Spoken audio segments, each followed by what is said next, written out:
पोराचा आणि बापाचा जो कॉल असतो ना त्याचं ड्युरेशन मॅक्सिमम 15 सेकंद असतं. मॅक्सिमम. मी आत्ता माझा फोन दाखवू शकतो तुम्हाला. Maximum 15 second. हॅलो हॅलो, कुठे रे?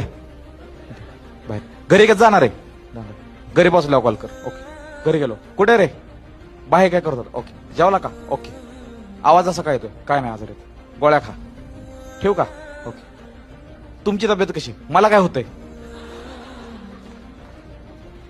हे असं जे अब्रप्टली बोलतात ना, वडील कधीही वितळत नाही पोरापुढं, कारण त्यांना माहित असतं आपल्या वडिलाची ती बाजू वडिलांनी आपल्याला कधीच दाखवलं नाही की मी नर्वस आहे, मी हताश झालोय किंवा मी इमोशनल झालोय, कारण त्यांना माहित असतं त्यांना जर आपण तसं बघितलं तर मग आपण पण तसे होणार, आपण टेन्शन घेणार. पण वडिलांची ती बाजू त्यांच्या बायकोनं म्हणजे आपल्या आईनं बघितलेली असते.